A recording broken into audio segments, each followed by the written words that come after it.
Hi everyone, I hope everyone's well. Now, it wasn't too much of a while ago. There's an interlude part 1 for Maddie, so I hope you've seen it. If you've not seen it, please pause this, check it out. I'll also try to link it in the description box below. Maddie has her own playlist as well with us, so do check that out. I asked if you pause it, go ahead and pause and come back. I asked if, how would you respond if you was asked, did you kill your child? All right. And it's interesting because the reason I ask is some of you answered, and thank you for partaking in that. Some of you might have not even seen the interlude. Now I'm going to enter the response, and these clips come from the first interview the McCanns did with an Australian TV broadcasting company. It was Australian interview journalist, and I think it was their first interview. They might have done something just like, you know, at a conference or something in the UK prior, I'm not sure, but a full-on interview was the first. So watch this clip that I'm going to insert, and then I'll get into what I want to cover. No, that's an emphatic no. I mean, the ludicrous thing is what's been purported from Portugal is that Madeleine died in the apartment by an accident and we hid her body. Well, when did she have the accident and died?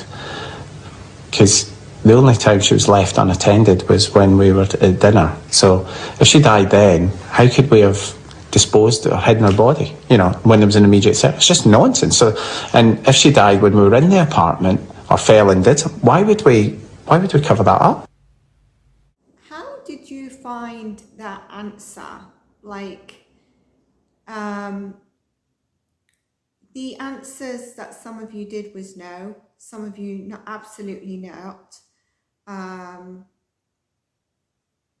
Mostly it was one main word, and maybe then a couple of words just reaffirming it. So I'm going to read to you what I noted he'd stated from that as well. Did you kill your daughter? The answer was no. That's the empathic no. I just want to put the disclaimer. This is for entertainment purposes only. It's alleged, my opinion. Please do your own research, fact finding, use your own discernment, okay?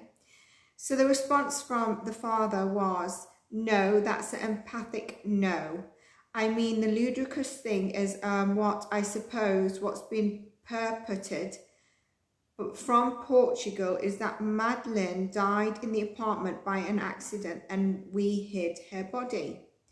Well, when did she have an accident and died? Because the only time she was left unattended was when we were at dinner or so. If she died then, how could we have hidden her body? You know, when there's immediate, inaudible, but sounds like he was about to say search, it's just nonsense. So what I mean by that is that he'd sort of like paused, and then he was like, you know, when there's an immediate, it's just nonsense. That's how it was. And if she died when we were in the apartment or fell or die, and he didn't complete the word, we would cover that up. Now, obviously, looking at the clip, it's directly from him, but just looking at, I'm just reiterating it on a word basis. It felt like it never ended. And this interview, which I didn't point out in part interlude 1, is that it's actually when they still believe she's missing. I mean, no one knows, her body's not found, okay? is still believe that she's actually missing. So for me, I mean, you might even say no, and I just want Maddie home. I didn't even, you know, like, we're not, you're asking me if we killed Maddie, but we have all hope she's still alive or whatever. It wouldn't go maximum 2 sentences.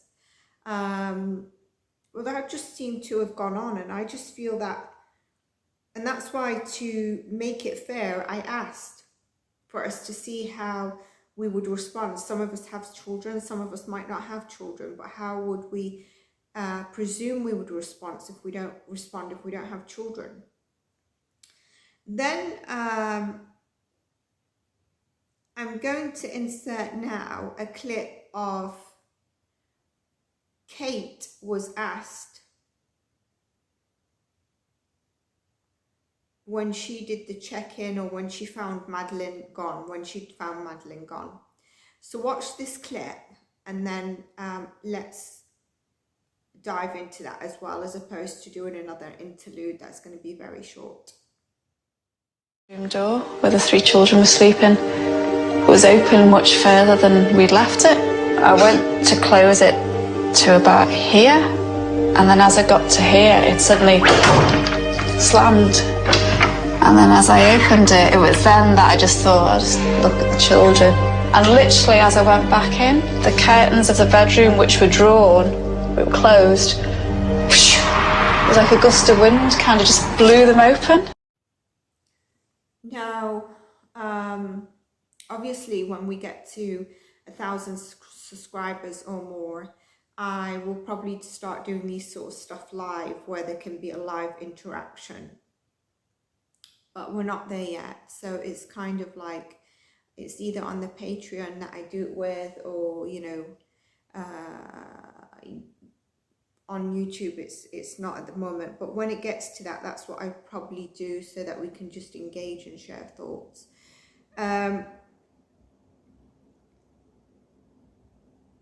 How did you feel about that? Because I was thinking, I felt like it was a bit like a story.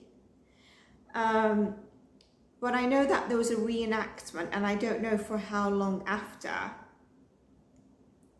Obviously, I'm not even mentioning that I feel there's a lack of emotion. Like, I think if I had to reenact something like that, I'd probably still have emotion. It was quite early on, you know, after what had happened, or it wasn't like now, 1 year ago or a few months ago. This was one of their very first interviews. So I think there should have been still an emotion there, but it doesn't. It seemed like, I felt like it was a bit like a story. You know, I stepped in, and I don't know if she said she'd open the door, and then the door slammed, and one thing I picked up on was, so then I opened it just to, what did she say? Just to look at the children. And the other thing that I picked up on was, you know, the children, I peeked in, or the children were sleeping. Again, the children, that could be, you know, it can happen. But I just, when it slammed, I just opened it to look at the children. But wouldn't you, when something slammed like that, wouldn't you open it to look why the hell it slammed? Like, your children are sleeping. It's not like they're playing, so they've, you know, one of them's closed the door. And I think we tend to forget, like, because I feel Maddie took somehow, I don't know why, I feel like she took like this care role, okay? She was 3 only, coming on to 4. And when I think of sometimes where she took on a care role, it makes me always think she's a lot older, like 5 or 6, but she was only 3. You know, that's like at the end of being a toddler, and the other 2 babies were 1. And so, I don't know, I found that weird. You'll have to let me know in the comments.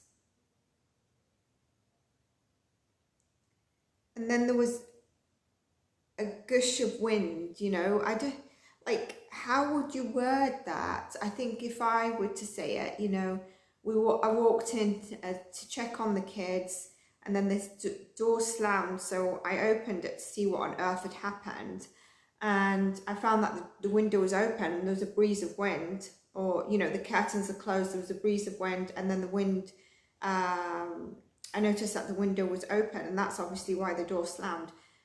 Naturally, can you just see how, as I'm saying that, maybe I got faster in my tone because I started feeling the anxiety as if I was actually stating it.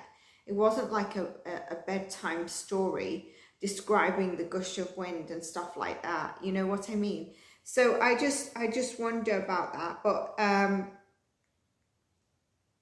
now I'm just gonna. She gets asked about the. I'm gonna insert a clip where the mother gets asked about that evening, and then let's come back and see if what you also mentioned in the comments would be maybe aligned. I know that we can't always judge exactly how we believe something's going to be, but I just think there's certain things that, you know, all along it's just, I think it's known, they know, you know. But let's look at this clip. Kate put her daughter to bed for the last time. But my memory of that evening is really vivid. I mean, she was really tired, but she was just cuddled up on my knee, and we read a story. And we also had some treats. We had some crisps and biscuits. And then after they'd done the usual kind of toilet teeth, we went through to the bedroom and read another story, If You're Happy and You Know It.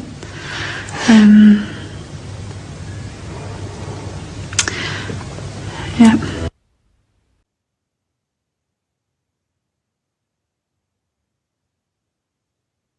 So, actually I've made notes about the bedroom door. So just to read it, because it's a lot easier sometimes when you watch it and then the words are reiterated. The bedroom door where the children were sleeping was open much further than we had left it. I went to close it to about here, and then as I got to about here, it suddenly slammed. And then as I opened it, it was then that I just thought, I'll just look at the children. That part is what I meant by I'll just look at the children. And literally, as I went back in, the curtains of the bedroom were drawn, were closed, whoosh. It was like a gust of wind kind of blew them open. Why does this sound like a story? Why does it sound like, you know, the old time horror stories? It always kind of starts like that, doesn't it? And then just going back to, so let me know in your comments now that I've added that bit in. I've probably been all over the place, but I'm not just going to re-record just to put this clip in with the other clip. Her memory of that night.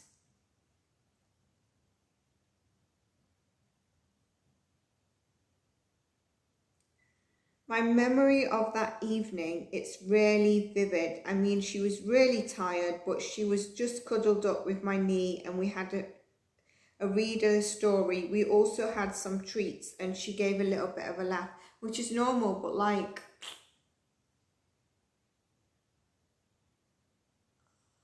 that to me is weird. Not the laughing part, but we also had some treats and smiling. I know you're trying to, there's an element of trying to remember, you know, you remember stuff really vivid. I do believe there's an element of that evening that they do remember very vividly. Come on, can we get the cat out the bag? But I don't believe it's that part of having a bedtime story and treats, because if it's a daily routine, what's so vivid about it? You can say, I remember it clearly because, you know, it's routine. We're reading bedtime story. There was some treats. We normally do the whatever, and then, you know, you go on to, but there is truth in the fact that they remember a part of it very vivid, and I believe that part of it is quite stressful. And it's the part of what they know that's hidden. Again, disclaimer, this is my opinion. Use your own facts for entertainment purposes only. Do your own research, use your own discernment. She was just cuddled up on my knee when we had a story, and we also had some treats, some crisps and biscuits, and then after they'd done the usual kind of toilet teeth, we went through to the bedroom. So something weird here, some treats, some crisps and biscuits. Like, the details that they tend to go into are the details that are so irrelevant. And then after they do the usual, so do the 1-year-olds actually brush their teeth? Do 1-year-olds actually brush? I know you brush, I don't know. But I think they're assisted. Like, it's just so weird. It sounds like they all go to the bathroom, they all stand there, brush their teeth. We're also still talking about 3-year-olds. You see where we lose the age of Maddie? We're still talking about 3-year-olds. And then it's after they've done the usual kind of toilet teeth, we went through to the bedroom and we read another story. That to me doesn't make sense either. Like, you're reading a story in the salon, but you know you're going, where are they reading the story? Not in the bedroom. So let's say it's where the couch is or in the salon area. And then you decided to do the normal stuff to wrap them to, you know, the end of the night and calm them down. Wouldn't you do the stuff before to calm them down and get them in the bed, as opposed to then move them and then go to the bedroom? That to me also doesn't make sense. Like, or maybe it's because it was treat time and it wasn't bedtime. But would you have a bedtime story then? Like, what? I don't know, I find it weird. And let me know in the comments, because this is why we share it, because is it weird? If you're happy and you know, okay, so the other story is, if you're happy and you know it, looks at the interviewer, then away and back again. Yeah, so you saw that. Like, this is my notes of what was stated. Obviously, look at the video again.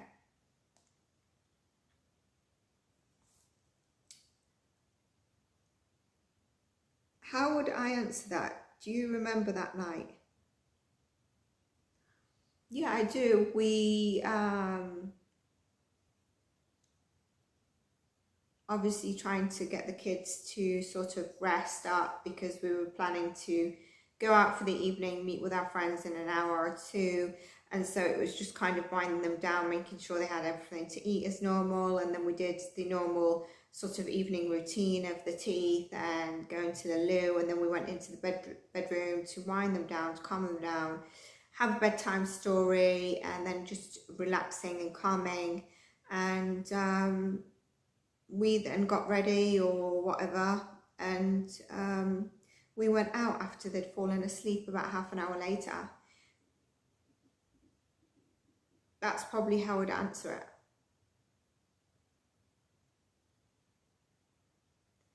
The vivid that she's tried to explain by adding all that irrelevant detail. What's missing? Like, the flavour of the crisps you had, the type of biscuits you had. That's the only thing that's missing. But I do believe they both know that it was a very vivid memory of that evening, because of what's hidden, because of what they know. I haven't added this clip in, but Jerry McCann is asked,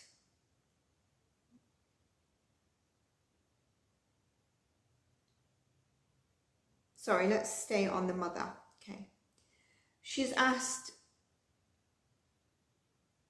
the night before, Maddie had said that her and Sean woke up crying and nobody was there. Why wasn't you there? So for me, right, if your child does that, wouldn't that indicate, oh, you know what, this is not going to work? But did that trigger them to give them an increase in whatever they gave them to sleep? Because I know the narrative is that they gave them something to sleep and then, you know, to sedate them. But my cards have proven that, so I believe that. There's some things out there I don't necessarily believe. I think a lot of things, everyone has an opinion. I'll tell you why. I'll tell you why in part 9. Because the cards have been indicating it as I go along. And also why nobody can get Maddie to come through so strongly. And I don't think this has been said, but I will go through it. So she's then asked, did you think that when she said about she'd woken up the night before,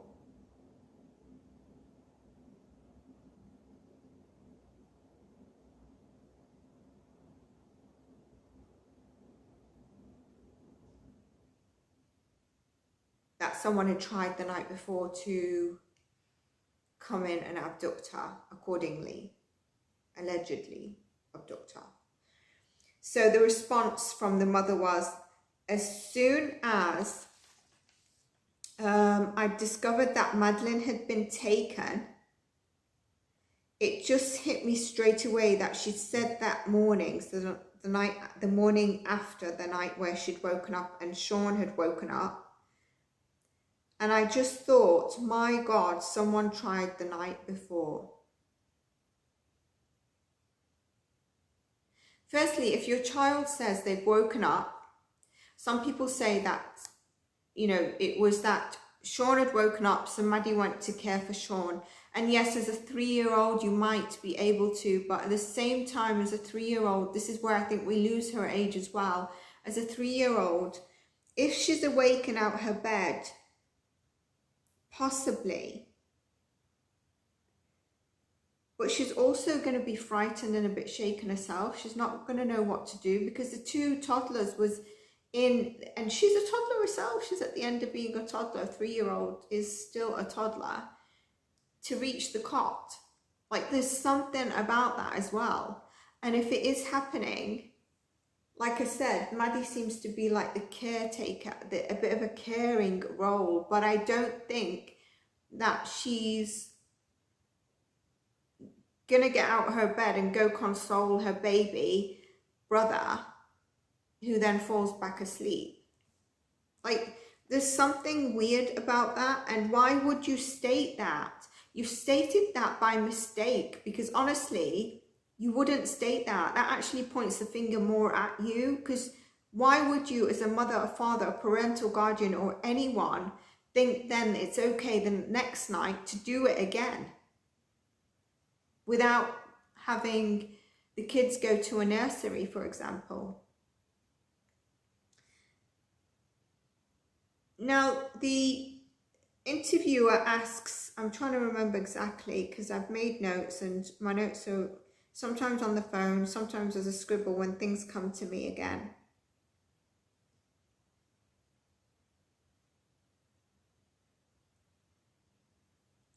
Going back to the father, about checking up on when it was his turn to check up on the kids. So he said, I'd actually stuck my head around the door and I just lingered for a few seconds and I thought how beautiful she was. And that's the last time I saw her. That's weird. Like, when you do that, you've either had a near accident with the child, there's something that's happened prior that's made you, like, either the child got sick, you had to take him to the hospital the day before, and it was really stressful, and so you know, you're in that sort of energy of appreciating your child and looking at the finer details and the gratitude around you. I don't believe when he checked on the kids, if he did or whatever, that he stuck his head in and waited around the door just for a few seconds and thought how beautiful she was. And that's the last time I saw her. That's really weird. Pull a card. Can you see a yes? Yes, it's really weird.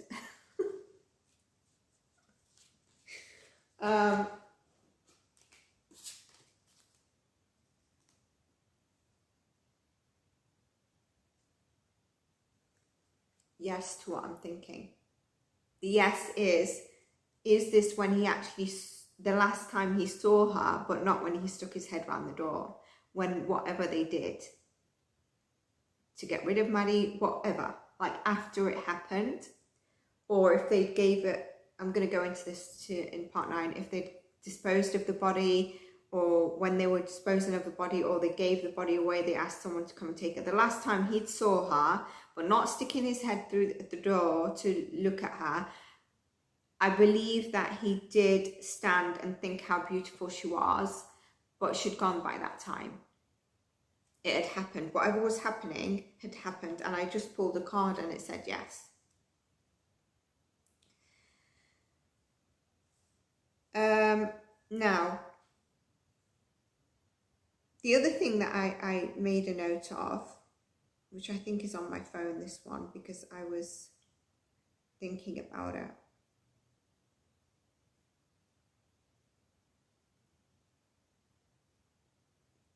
I think the interviewer must have asked, like, and how was you feeling afterwards? That you can't find her, you don't know what happened to her, whatever it is, something similar like that. And the father's response says, your world's shattered within an hour. What do you mean within an hour? You've given a time space there. What is that? What is that hour? What did you do within that hour? Do you mean that from the, well, it wasn't an hour from the last time you checked to the time you'd seen her, because apparently everyone was checking every half an hour. And according to you and the tapas, actually between 9 and 10 or 9:45, I think there'd been 3 checks. What is that hour time frame? What are we talking about? And by the way, I believe Maddie was not gone between 9 and 10. I believe it was earlier. I have a time of, I think the time I got something, you know, just psychically, I think it was 8:12 or 8:17. And when I was asking, what is this time? 2018, 8:18. I'm going to have to remember when I do part 9 to make sure I check my phone as well as my notes. So yeah, that 1 hour time frame that he mentions is weird. And then your world shattered.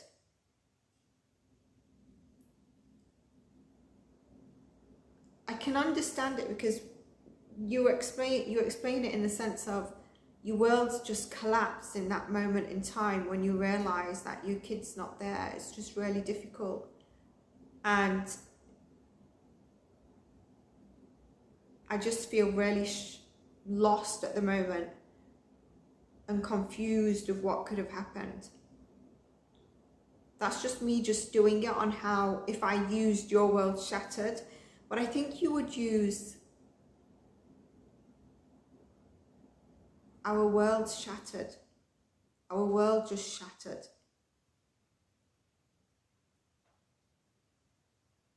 Your world's shattered. You're like moving what happened and Maddie further away from you. And I mentioned in a lot of the parts from part 1 to 3 especially, I kept saying how much they used we. There needed to be a group confirmation. I don't mean tapas, we. You would think, like a calling in to confirm what they were saying. You would say I don't care who else thinks whatever they want to think about their children. I'm telling you, my world shattered when I didn't know what was happening. I was so confused. I was so lost. I don't know what's happening right now. And I'm just this. Obviously, if your partner's there, you're like, we. But it'd be solely down to the partner, not like a group, not like yours, or, you know, a lot of people told us that they felt for us or whatever. It doesn't matter what people thought. It matters what you think, but your world shattered within an hour. I find an hour is interesting that he mentions within an hour. Was that an hour of cleaning things up? Was it an hour of, because apparently it wasn't the checking.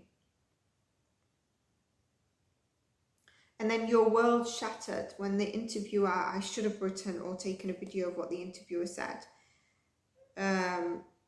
But basically she said, how did you feel within that? Maybe she said within that hour. Well, then should be stating something incorrect, so you should correct her anyway. So I just, you know, just looking at that interview, I've only dissected some of it, and I'm not even trying to pinpoint error or trying to pick who's a guilty party or pinpoint fingers at anyone. But these are valid points. And what makes it valid is that we've engaged in looking at what answers we would do. Some of us are parents, some of us might not be parents, but you can imagine it. You have a niece, you have a nephew, whatever it is. And yes, there wasn't many comments on the response, and those of you that did comment, I really appreciate it, because that's how we get tangible responses. And I just think all their interviews are so easygoing. Like, I don't think there's any sort of, when you find something concerning in a word, you prod. I don't think there's any of that. I find it really, really interesting. So I'm just going to see if any messages come out.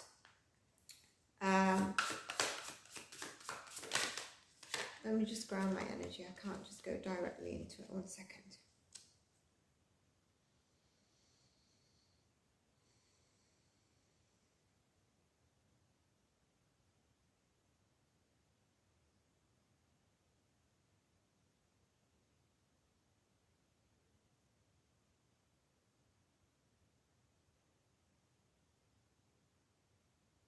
I'm getting the mother's energy coming forward more in front of the dad's sort of energy.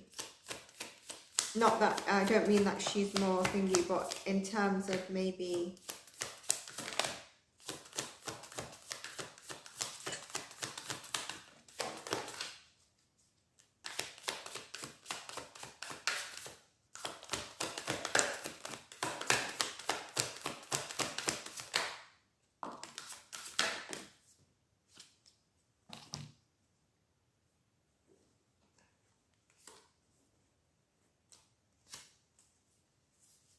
thought I had more cards pop out then.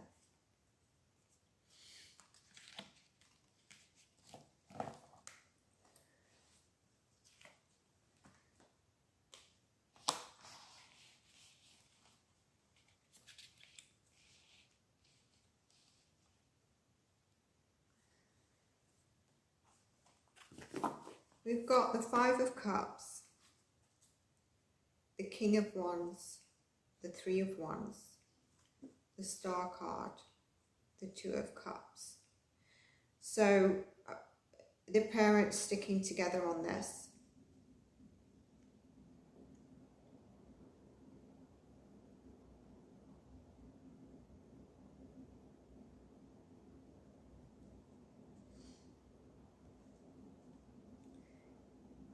Still sometimes a bit of confusion on certain decisions of current status and illusions around decisions that they could have done at the time, as opposed to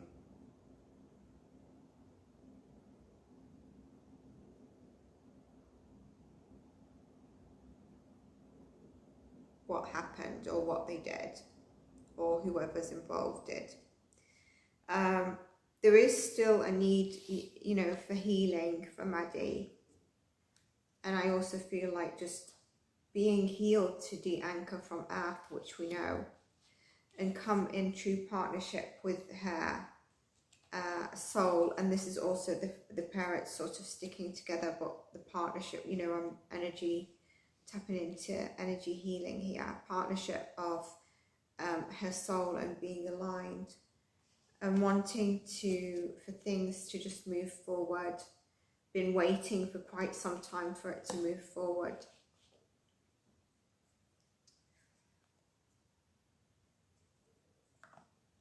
Now, I didn't ask a question, I just thought I'd pull cards.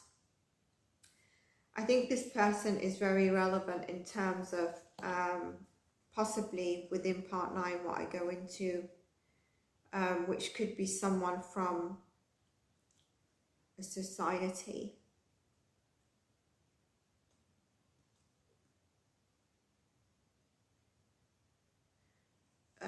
Sort of waiting on the person who came to help, or it's interesting because I've noticed on his hand he's got beads, and remember I said about a red thread that could have a bead on it. I'm going to go into that part 9, I hope I don't forget.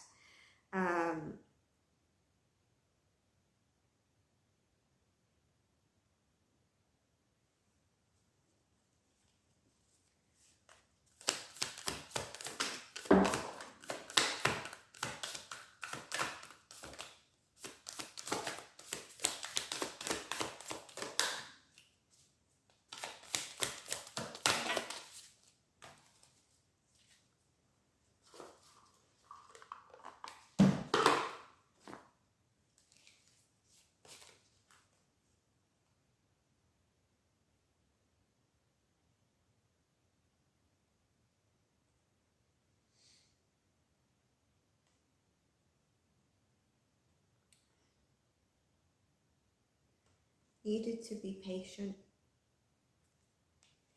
with the outcome of wanting this, but there is going to be a tower moment, and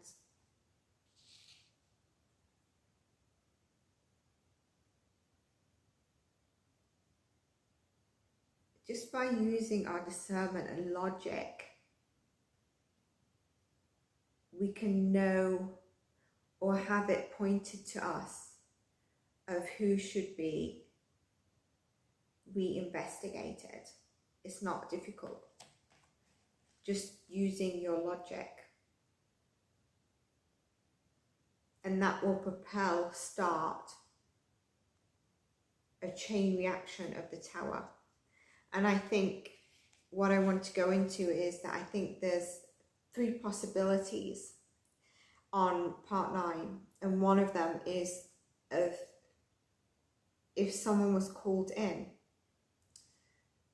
that tower moment of that person being pushed out of a society is what leads to stuff as well. The need for grounding and healing and just having patience. And there's an angel here, which means she's being protected.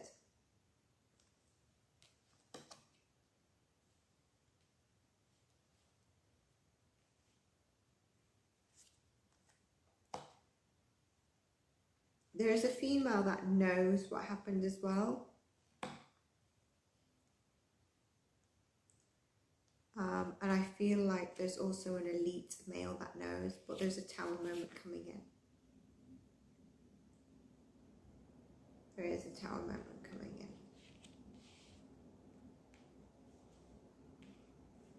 So that was just pulling some cards to see what we get through as a message. Like, you know, with Maddie, it does need time to tune in. She's not very given, and I think I know why. And if I forget in part 9 to say about the red thread as well, it's important, so just let me know, because I've got notes and things that I do want to cover.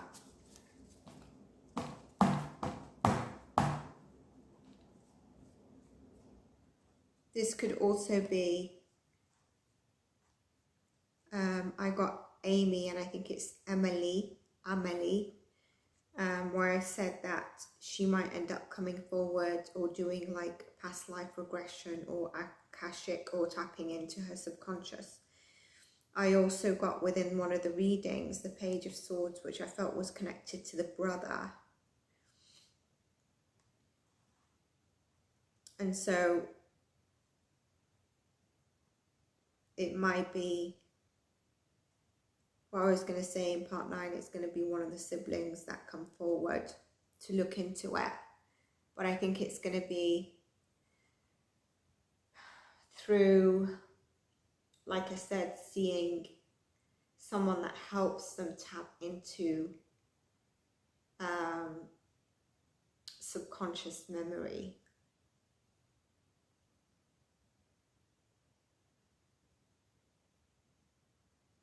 And there's other ways, like I said, I think there's someone that could be, if there is that involvement, it's gonna break down by that person getting kicked out.